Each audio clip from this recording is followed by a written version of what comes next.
सय्यद जिल्हा अध्यक्ष बोलतील. यानंतर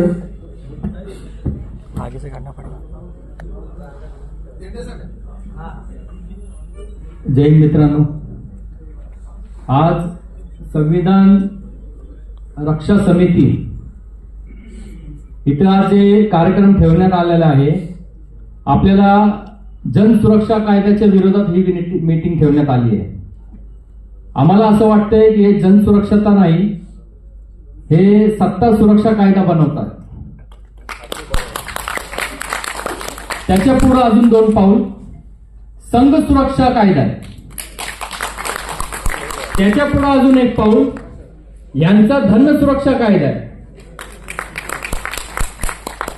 आज या ठिकाणी आपण बसले, बाबासाहेबांचा जे आपल्यावर उपकार आहे, आपल्याला जे अधिकार त्यांनी दिलेले आहे, हे सगळे अधिकार आपल्याकडून ते वळवून घेतात.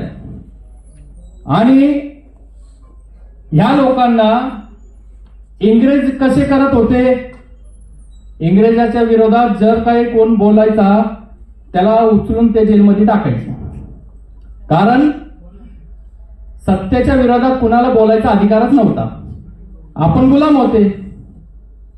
आता हे भाजपा सरकार परत आपल्याला गुलाम करते. याच्यासाठी या लोकांनी हे कायदा आणलाय. त्यावेळी फिरंगीने केला होता, यावेळी संघी करायला लागले. त्यांचीच अवलाद आहे, माहिती आहे आम्हाला, डीएनए झालंय त्यांचं. त्यावेळी त्या फिरंगी लोकांनी केलं, आता त्यांचीच अवलाद इकडं परत ते कायदा रिपीट मारताय आणि भारताचे मूलभूत जे नागरिक आहेत त्यांच्या विरोधात हे सगळे कायदे बनवत आले. तर या असल्या कुठल्याही संविधान विरोधी कायदे भारतातला मूळ जे नागरिक आहे अजिबात सहन करणार नाही.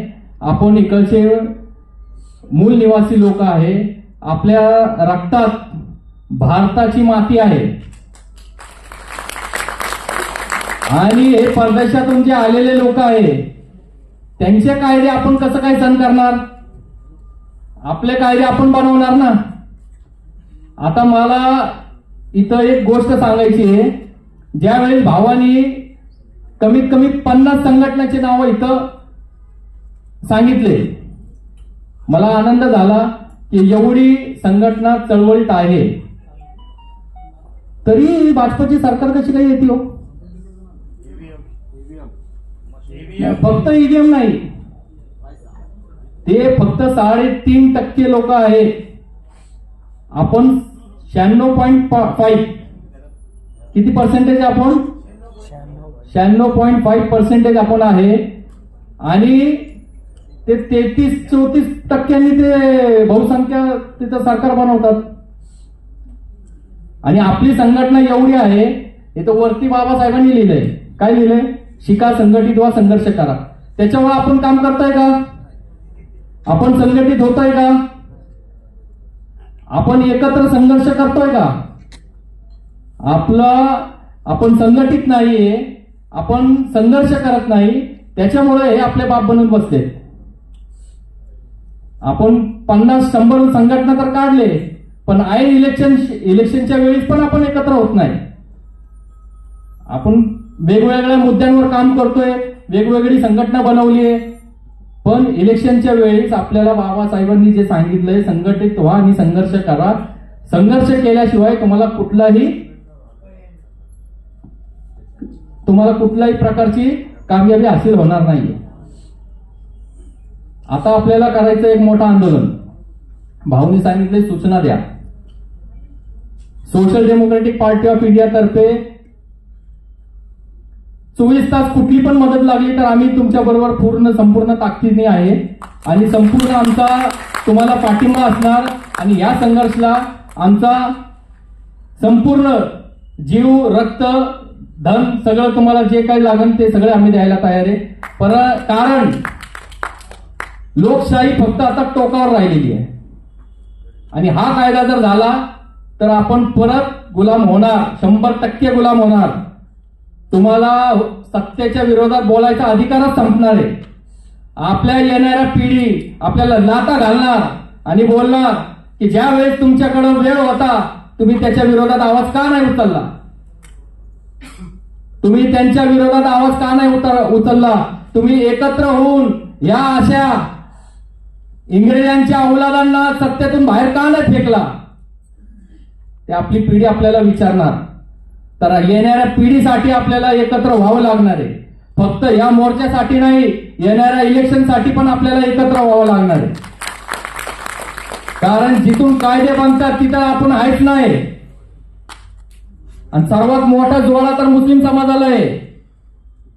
एका वेळेस मुस्लिम समाजाचे भरपूर लोक होते आमदार खासदार. आजच्या तारखेत किती बोटावर मोजणे एवढे, आणि त्यांना बोलायचा अधिकार नाही. कारण ते फक्त पक्षाचे गुलाम आहेत, लोकांचे नेते नाही. यांच्यासाठी आपल्याला पुढे यावं लागणार आहे. आपल्या पक्षाचे, आपल्या जातीचे असू, आपल्या धर्माचे असू, आपल्या सोबत राहणारे असू, जर ते त्यांचे गुलाम असतील तर त्यांना लाथ मारून बाहेर काढावं लागणार आहे आपल्याला.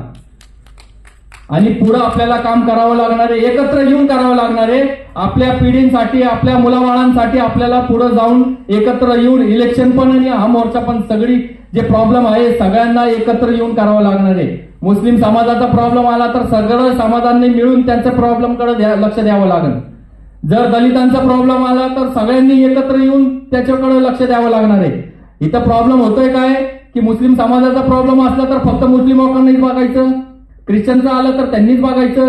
हे जे त्यांनी ध्रुवीकरण केलेलं आहे याला आपल्याला जाणून घ्यावं लागणार आहे. आणि आपल्या येणाऱ्या पिढीसाठी आपल्याला मिळून काम करावं लागणार आहे.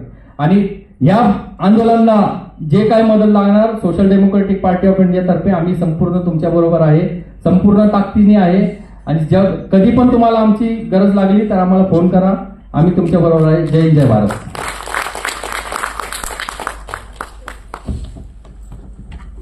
बौद्ध संघर्ष समितीचे त्या कविता निर्माण या आपल्या मनोगत व्यक्त करतात, विचार सूचना वाटते.